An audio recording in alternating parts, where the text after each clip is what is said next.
narrow gaps where they will be able to take a lot of damage from those Colossi and other units on the other side of the force field, or will I just pull back? And so TLO decided to pull back. Grubby did give chase, did a lot of damage actually to the forces of TLO, and TLO is now forced to get a few Vikings to deal with those Colossi, because there are a lot of Colossi on the field. We are just now approaching the 13-minute mark, and there are already 2 Colossi out on the field. A little bit of miscontrol there from TLO. TLO loses both of his Vikings there, didn't manage to take down any Colossi. Grubby in a very, very good position right now, 101 food to 77 food, and it looks like Grubby is now just going to be pushing forward. These Marauders doing as much damage as they can, getting a little bit of kiting on those Zealots. But this forward observer is scouting everything for Grubby. Grubby knows how many forces are moving out for TLO right now. Another barracks coming down. Looks like this now brings up to about 7 barracks now for TLO. Still sitting on 1 starport. Factory not being used right now. Another barracks actually coming up. So it looks like TLO is going to be going for a very, very heavy bio style of play with some Viking support to deal with those Colossi. Grubby, though, feeling very confident about his position, throwing down his Nexus now. TLO scanning it, does know that this expansion is going down, and Grubby feeling very, very confident right now, going to be taking that gold expansion.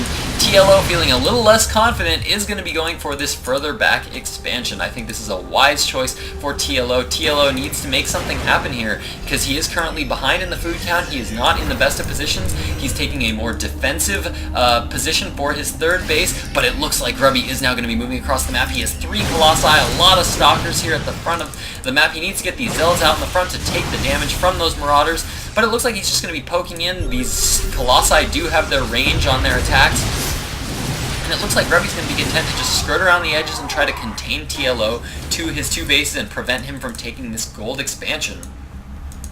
Good general strategy here by Grubby. Of course, you always want to, as you expand, you want to push just a little bit, because this means you always want to follow up some of aggression with an economic move. So that is exactly what Grubby did there. He was throwing down his expansion. He knows that TLO did scan and knew that TLO knew about this expansion. So what did he do? He just pushed into his opponent's base to just make him feel a little bit more sketchy about moving out and trying to deal any damage to his newly found gold expansion. Grubby being a very good scout here, sending out a Zealot, making sure his opponent is still just on the 3 base. He did see this 3rd base going down, I believe. I believe if he didn't actually see it land, yeah, he did see it land. But if he didn't see it land, I think he actually did see it flying across the map here when it was moving across the map. Nice force fields there going for Grubby as he cuts off the entire army of TLO. In the meantime, he's going to be moving in with his Colossi to get a lot of worker kills here and deal a lot of damage to this 3rd base. Now force fielding off the ramp here. Grubby going to be able to pick off this 3rd base. Nice play here by Grubby. TLO being forced to go all the way around to get to his own 3rd base. And it looks like Grubby is now going to be forcing TLO down this ramp into this narrow choke. And no, it actually looks like he's just going to be pulling back and to try to deal some more damage, leaving all of his forces out here. Zealots at the front to take the damage.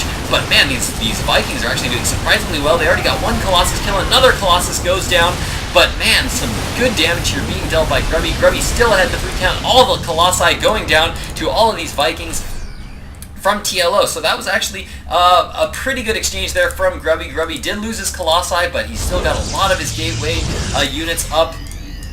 And I'll be interested to see whether he continues to produce more of those Colossi, or whether he will now stick to a more gateway-focused army. He's now seen his opponent's composition is pretty much straight-up Marauder Viking, and is now going to just sit back, and it looks like, yeah, no more Colossi are now coming out on the field. Looks like he's going to be going for those Immortal. Those Immortals, of course, have those hardened shields, which means that any damage above 10, or any damage, I guess, above 9, that is dealt to the Immortals is reduced to just 10. So if you've got a siege tank that's dealing 50 damage, that is capable of dealing 50 damage, it will actually only deal 10 damage to an Immortal because of those hardened shields. Of course, the Marauders deal a good amount of damage, 10 damage.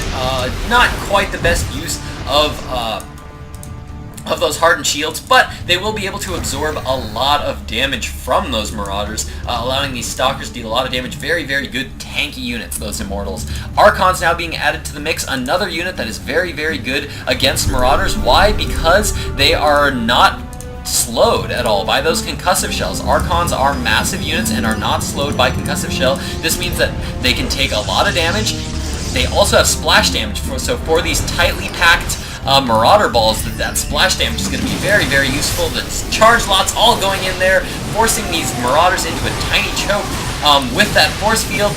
And it looks like Grubby is going to be pulling back, forcing his opponent into that narrow choke. He wants as much as possible his opponent to be fighting in this narrow choke so that not all of his units are shooting, and Grubby is now just going to be pulling back. Looks like this is some interesting unit positioning here for Grubby.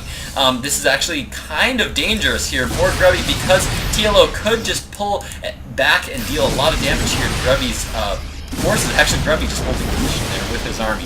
Interesting move there by Grubby. But it also means by sitting here, he's also threatening his opponent's third base yet again.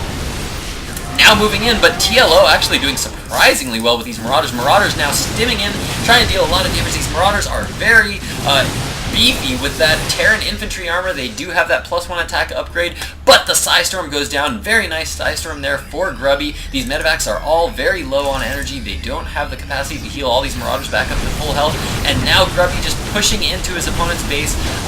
Looks like he's going to get that third, and the command center does go down. The third from TLO now going down. Grubby in a commanding lead, now pushing forward with all his Stalkers, blinking forward, trying to take out those medevacs to prevent any kind of healing for these Marauders. This means that the Marauders, every time he stims, will be very, very, well, it means that TLO will have to be very careful about his stims, and the GG from TLO. This means that Grubby takes game 1, and this means that we're going to be going into game 2, which I am very excited for in just a moment, ladies and gentlemen. Tune in, game 2 right now. Yeah.